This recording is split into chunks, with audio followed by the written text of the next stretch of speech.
Good afternoon, everybody, and welcome back, I should say, to Real Talks. So, this is the premiere episode of the Mission Impossible rewatch. So, I thought I'd stream it. And so, this actually, if you guys missed this, this is going to be June 2nd. This is going to be out for your viewing pleasure. So, what we're going to do, guys, is I know I've made mention of this in the past, but those people are not familiar with it. I am going to sit down and we are going to watch, or I'm going to watch every single Mission Impossible film. And so I sat down and I just watched the first one the other night. And so on week one, I'm going to today, okay, June 2nd, it will be released to you guys. So Mission Impossible 1996. The ninth is going to be Mission Impossible 2. That's the one directed by John Woo. The 16th is going to be Mission Impossible 3, directed by J.J. Abrams. Which, by the way, was his directorial debut. And we're going to go on and on and on. And what's going to end up happening is that we are going to lead all the way up to Dead Reckoning. So by the time Dead Reckoning comes out, the week before, we'll have gone through all of the Mission Impossible movies and gone through and talked about Fallout. So that's what's I'm going to stream every single one, just like this one. So there is a ton of stuff to get to on this.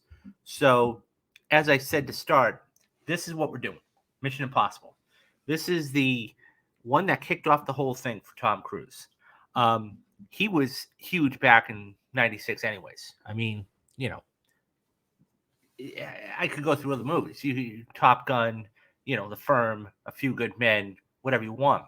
This one here was the start of it. This has been his baby for the past 25 years. He's done nothing else, but he's been so good at it. So I want to talk about a couple of things, a little background on how it really started and everything else. And then I'm going to get into because this was based on a television series, I'm going to get into the television series. And then I'm going to talk about the movie and what I really liked about the movie and didn't really care for or whatnot. So Mission Impossible, I'm going to talk about how this whole thing came about first. So in 1993, his agent back then was named Paulo Wagner. He was with CAA, okay, the creative art agencies, and they're still around today. So they actually developed this production company, and it was called Cruise and Wagner. I know, original, huh? So it was called Cruise and Wagner. And so what this did, it gave him access to all of the IP through the vault of Paramount. Okay. And then what ended up happening was, so they went through and they were trying to figure out, okay, which ones do we want to do? Now, if you remember back in the 90s too, okay, there were a lot of television remakes, a lot of them. Okay. You had the Addams Family, you had the Flintstones, you had Beverly Hillbillies, so you had a lot of remakes back then. So this was kind of going in that same line. So originally, okay, once this whole thing was mapped out, okay, Sidney Pollack, who's actually the director of The Firm, who we worked with Tom Cruise, was originally supposed to be the director. And he had to bow out. So they actually were trying to figure out who else he could get.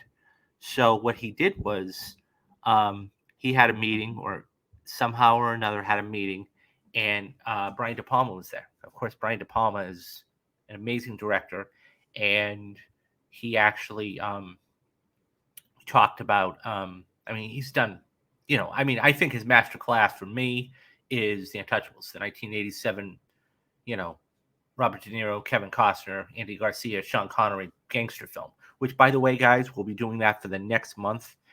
So Patreon channel, and let me just put the banner up for you guys. So this is where you can help me out on Patreon if you want to go there. And so what will end up happening is that there is two levels there. One is $5, and if you do the $5 a month, okay, you're going to get what's known as Mob Mondays. Mob Mondays is going to be, I'm going to be doing a monthly film there. The first one we did was The Departed. This one is going to be The Untouchables this month. You guys voted on Twitter for that. And then The second level is only $10 a month. I made it very reasonably charged, very reasonably priced. And if you do the $10 level, okay, you're going to get both. Not only Mob Mondays, but Rewatch Wednesdays. And Rewatch Wednesdays is a show in which I never got off the ground, but wanted to do. And essentially, it was movies that I had seen that I hadn't seen in a long time. So the very first one I did was Steve Jobs. That was with Michael Fassbender, Kate Winslet, and others. Amazing movie, written by Aaron Sorkin, so directed by Danny Boyle. So that's where you can go to see that. But don't worry, guys. The whole Mission Impossible thing is going to be for free. But yeah, so that's what's going to be there. So, anyways, getting back to that. So yeah, De Palma was attached. Okay, and like I said, I think this is honestly, for me, this is his third best film. The Untouchables is his masterclass without a question. Okay, and then you have, I think, Scarface, and then of course, Mission Impossible. So he was attached. De Palma actually comes on. So when it got released in 1996, this is fascinating because I didn't even know this. So in 1996, this got released to a record at the time, 3,000 theaters. Okay. And it made $75 million in its first 2 days. It made 41, I think, and then 36. And it was just astounding. It actually had an $80 million budget. And there's something I'll get to here in a minute that's even more fascinating about insurance. And this is where the insurance comes in for our big stars. So, of course, De Palma. So one of the things De Palma did really to start out, okay, was to build tension. So everybody knows of the scene, okay, we'll get to it a little bit later too, of the vault, okay? He deliberately wanted to build tension up. It's a quiet little thing, but they're long takes. And everything that he did, okay, was made to build tension. Like the little rat crawling down the thing, okay? There was no noise at all. And he wanted to make it so it was very interesting and was suspenseful. And actually, one thing Tom Cruise ended up doing, okay, he ended up putting coins in his shoes. So when he's doing all those acrobatics, that's actually him doing it. But he actually put coins in his shoes to kind of weigh him down because he was moving too much. So there are the three main tropes in any major heist film.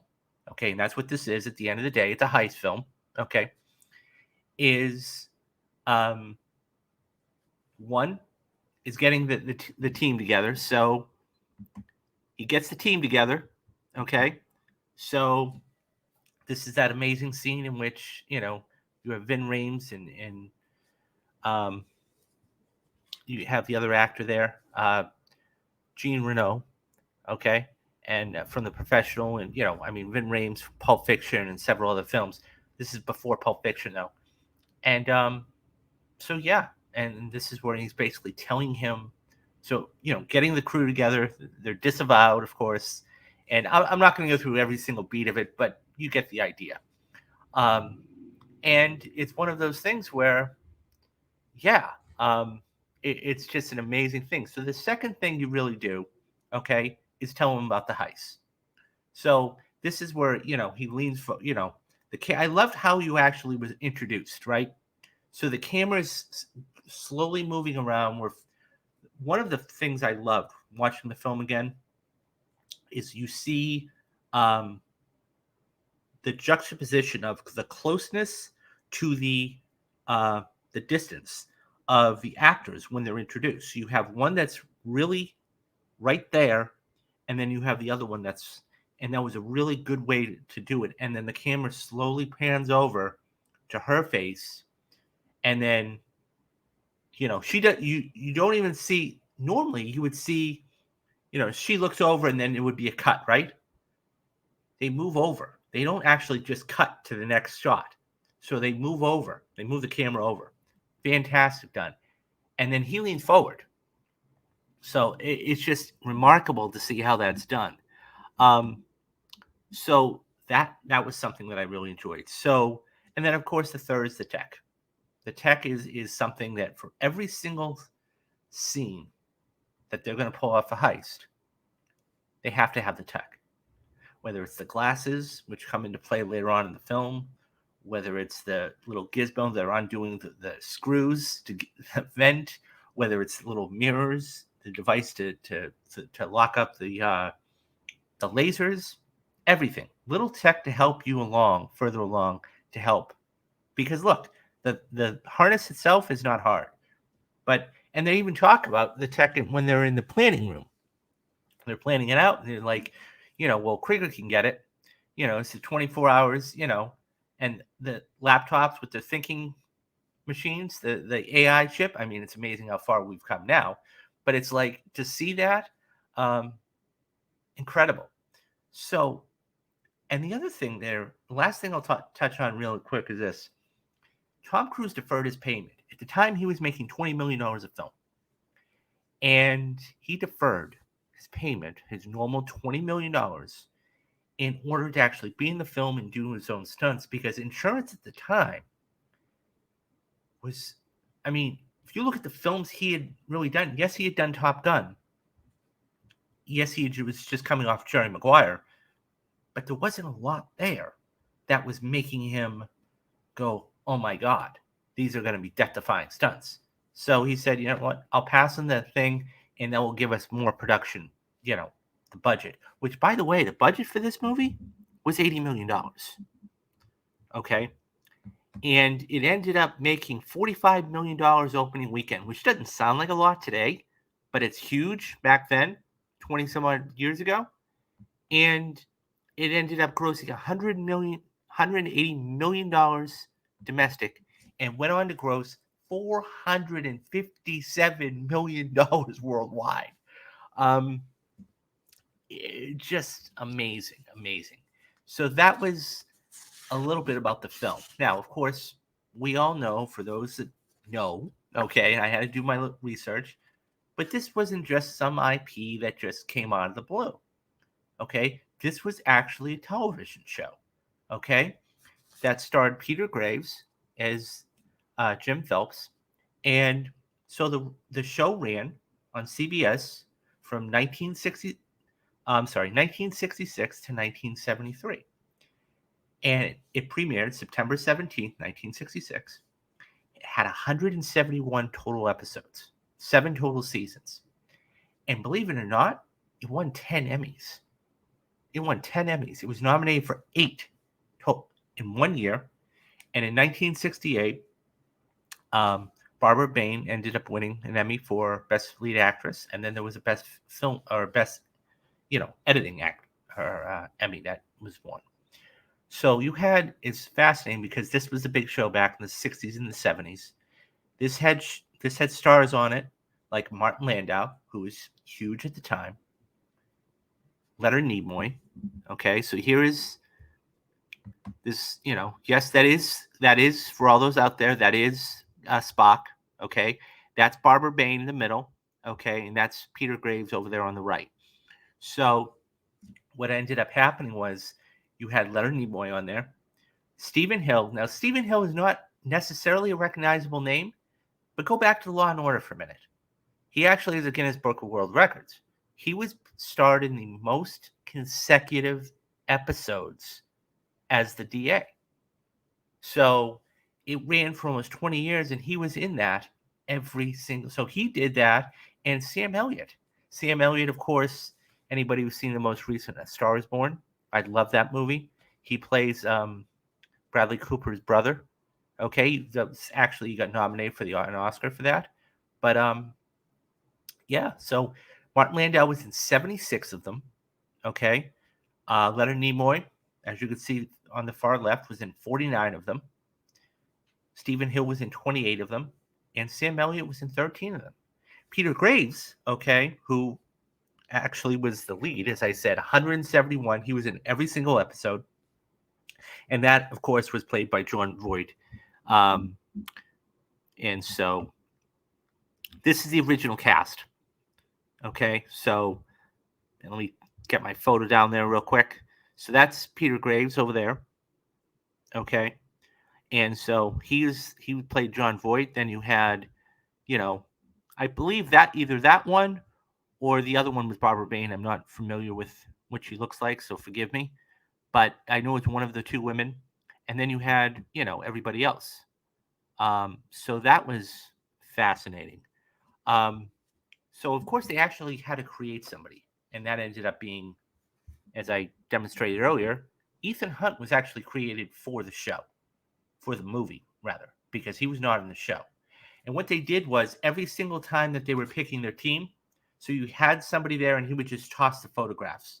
Okay, now if you go back to the movie, okay, what they did was they had a list of names on the disavowed list, and that's how they selected um, Krieger and the other characters. So it was always fascinating for that. But yeah, so I'm gonna play a couple clips here real quick.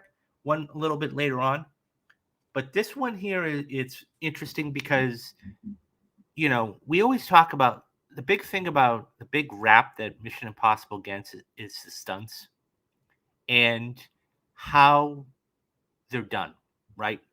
And of course, I mean, so anybody who's just watching the show earlier today knows that we have CinemaCon going on in Las Vegas right now, and Paramount is going to be doing their presentation on Thursday or Friday.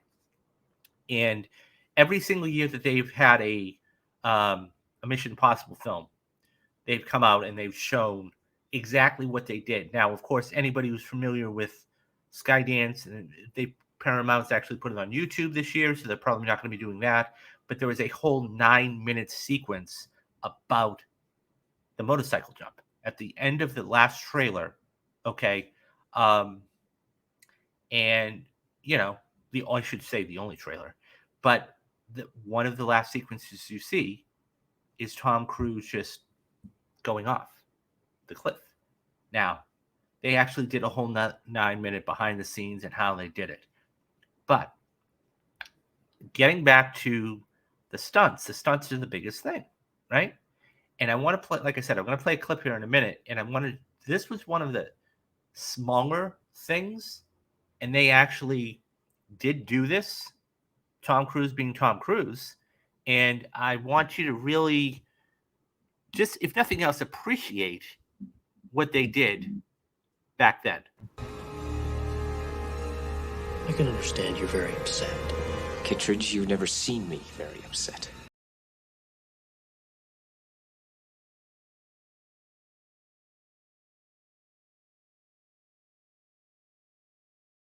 I want to make sure that you do it in hell.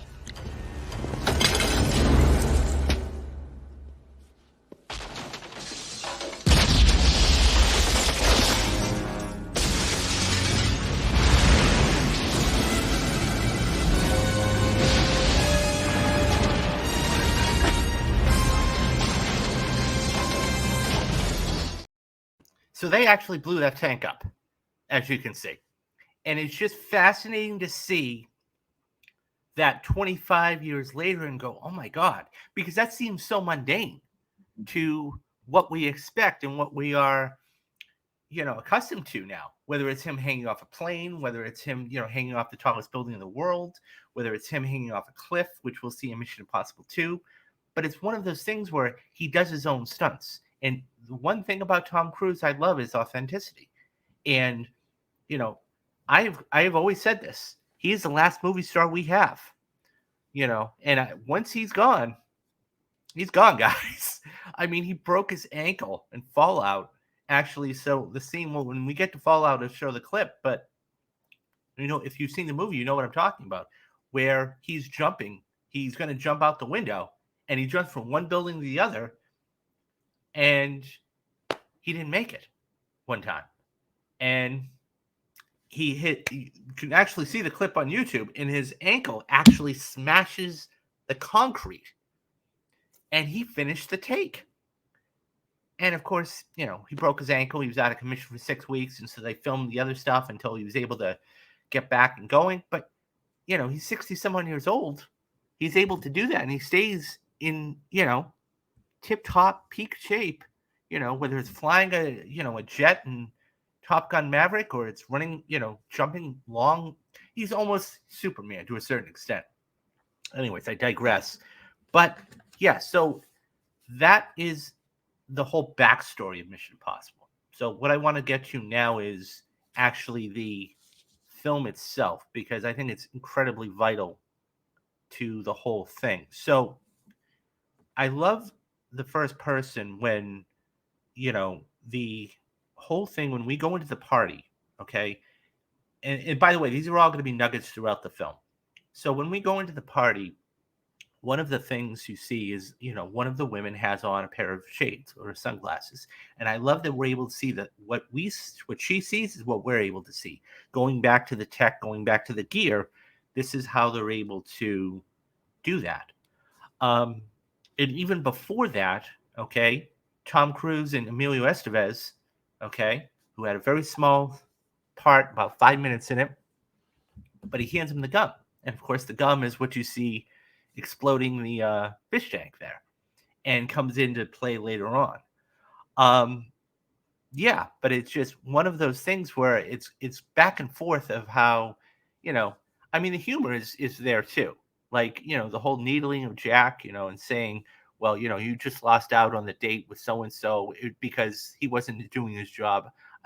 One thing about this movie is, while it's a spy movie and while it's a heist movie, at the end of the day, it's funny. There are some very funny humorous parts to it. So, how they. By the way, so how they shot, because you only get one take. When you do that scene I just showed you with the fish tank, you get one take. That's not CGI, boys and girls. I love how De Palma was able to slow it down, and we see the gun hit the fish tank, and then it just slows down. And then, he's able to jump out and then run away from Kittredge. But it's, how they shot that was so impressive, because he could have shot it any way he wanted. But to put the cameras where he did and then to slow it down really helped. The upward, when they're talking, you see the upward camera angles. Now, anybody's familiar with film and everything else, upward camera angles, downward camera angles are very important. I love how they were showing Tom Cruise and Kittredge, and they were having like that verbal joust. It's, who is stronger type of thing. But in the spiral staircase, so the scene where he gets back to the safe house, okay, and he goes in, and you just see this spiral staircase, and you just look down from several floors up. It's incredible. It really is incredible. It's mesmerizing for that quick split second. It's funny because when we get back to the safe house, the internet. I'm on the internet right now talking to you guys, and I'm streaming, and I've got Wi-Fi. But this was called the, quote, World Wide Web, right? So when we see, Ethan trying to do his thing, it says web search. I mean, these are the days of AOL.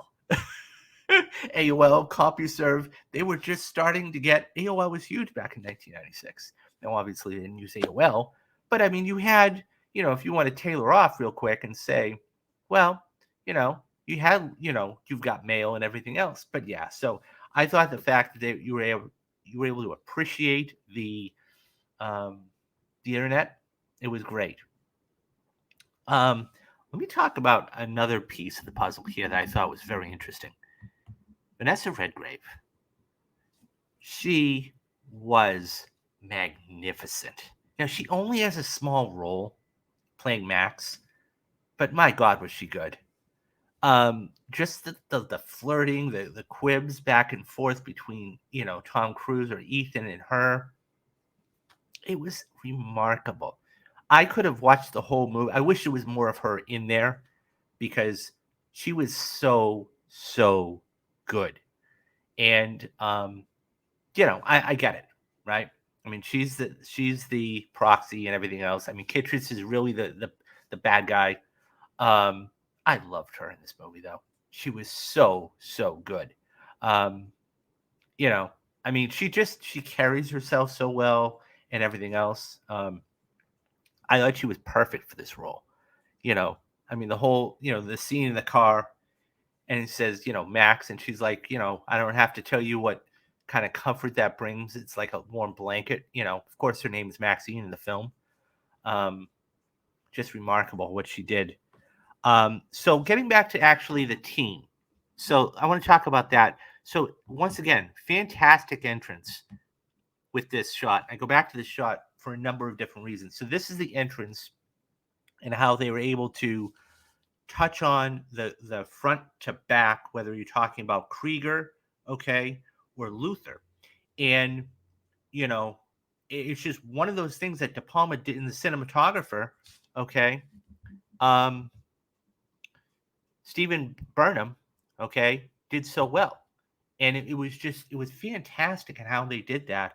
And then on top of that, to actually have the camera move around the room, as I said earlier, excuse me, and touch upon every single individual, okay? Because you could have gone to a wide shot after that, right? But no, what they did was they touched on Luther, they touched on Krieger, okay? And then they came around to her. She looks over, she doesn't say a word, and then you see Cruz just lean in. Just remarkable filmmaking in that respect. I loved it so much. I mean, so the tension. I'm going to go back to the vault scene. I'll show this clip here in a minute.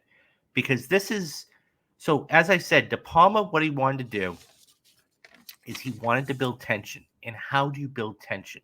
Okay? Long periods of silence. So even in this scene where he's describing, the voice authorization and the key card and everything else, and it's like, Luther says, "You really think we can do this?" I mean, even Krieger says, "So why don't I fly a helicopter right into Fort Knox? I can land in there. And we can, basically steal the gold." And Krieger says, "Even with the top of the line crypto, I have to be there." And he's like, "Oh, it's much worse than you think." And he's explaining the pressured floor and the key card. And that goes back to where it's setting up the heist. And once again, how do you do it? Silence. A whisper. Body temperature. You can't raise your voice. You can't do anything. So when we're thinking, oh my God, there are so many different obstacles we have to avoid here, that it's unbelievable to really look at, and it's definitely tough. And I want to show this to you because it's just so pulsating and it's suspenseful. And I mean, you take a look at any of De Palma's other films, whether it's The Untouchable, there's a lot, gunfire and there's gunfights, or Scarface. It's still one of those things. I mean, he did several other films. Those are the two I'm really, touching on. But it's amazing. But I just want to show you a little snippet of the heist because it's one of those things where when you see it, you could get a greater appreciation. You understand, oh, this is what they're doing. And so, yeah, here is that clip of the heist.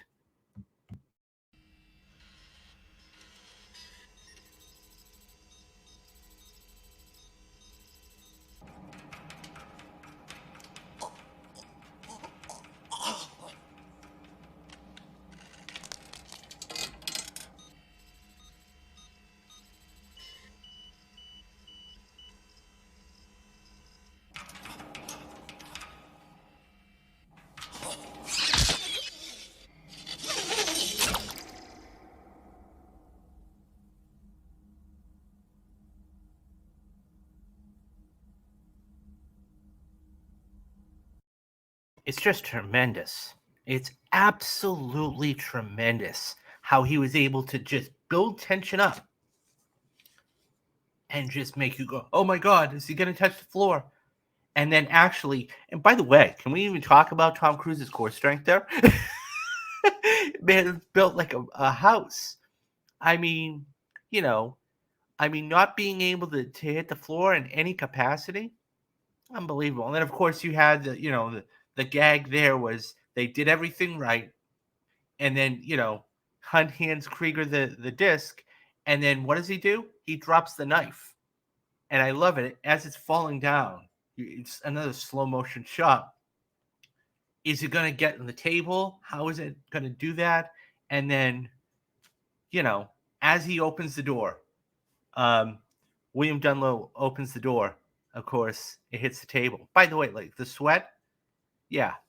So it's interesting because the actor who is playing William Dunlow, Rolf Saxon, they have announced that it's not going to be in this one, but the next one, in Dead Reckoning Part 2, which will be the absolute final film in 2024.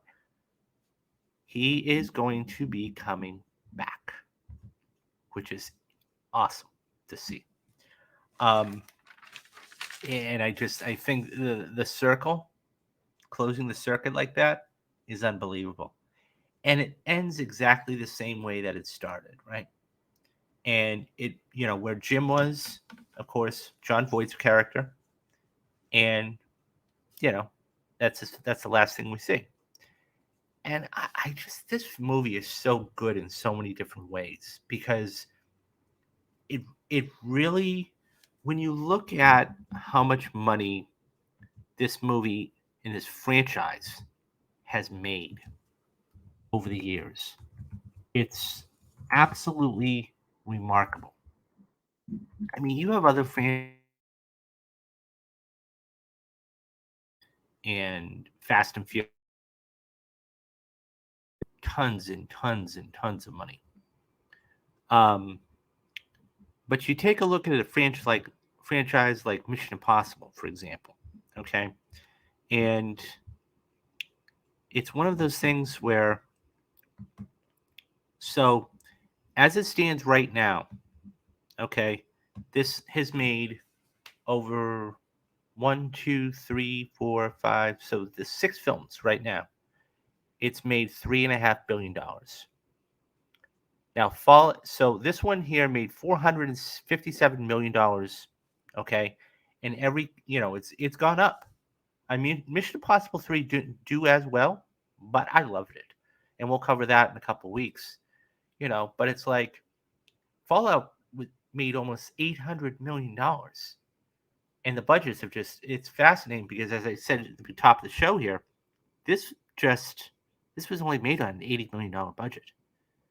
But I think one of the things that really makes this franchise what it is the stunts. Because look, you're not going there to see the action. I mean, you're not going the acting, rather. You're not going there to see the acting. Okay? Whether it's Simon Pegg or Vin Rames or Tom, you're not going. That's out the window. You're going there to see the stunts. And,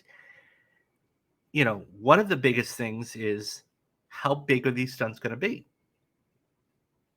And it's one of those things where, yeah, I mean, they've gotten bigger and bolder and more grandiose and everything else. And as we get deeper and deeper in this franchise, in the movies and everything else, I'll talk about the stunts. And that's one thing I wanted to touch on was the stunts, because these stunts are what make these movies.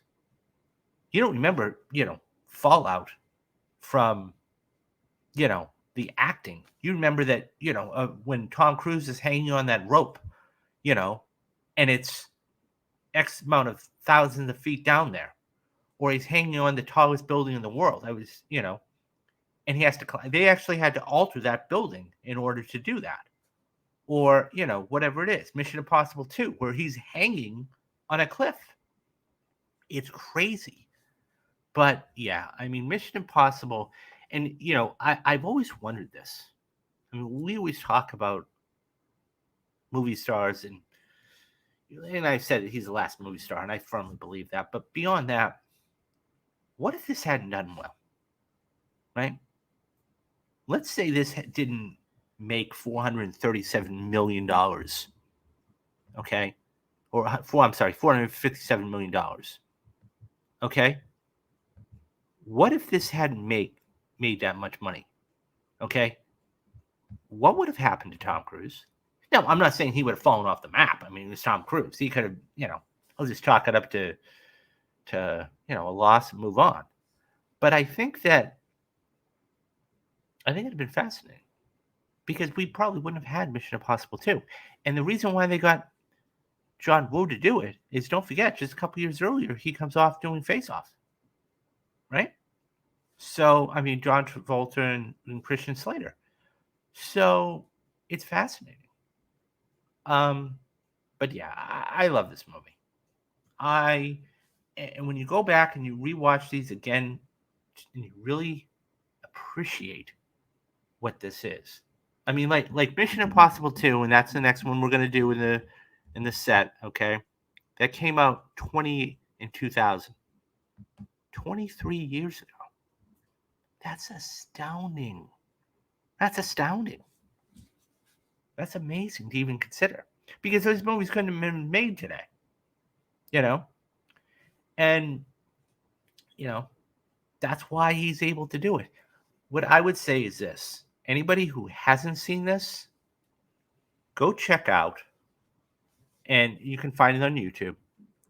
Go check out and watch the 9-minute behind the scenes of how they did this stunt for Dead Reckoning. Because it's incredible. It really is. And you go, my God, this guy's really going to do this. And they did it in the first take. I mean, you want to talk about professionalism. He did it on the first take. He's like, yeah, can we get another couple? Just, I mean, he's an adrenaline junkie. What do you want? But one thing about Tom Cruise is this. He does everything right. He does everything right. He doesn't do anything half-assed because he knows. I mean, even going back when I was, watching back in 2000, it's like, I want to do this for them. I want to do this for the audience. I'm not, incredible. I love this. And, like I said, it would have been interesting to find out what would have happened if this hadn't done well. So, but Paramount's got a hit on their hands.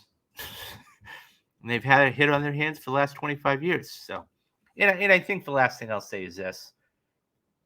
When you work with guys like a Brian De Palma and a John Woo and a Chris McQuarrie and J.J. Abrams, and by the way, like I said, Mission Impossible 3, he was known for Lost and Alias and everything else, but that was his directorial debut.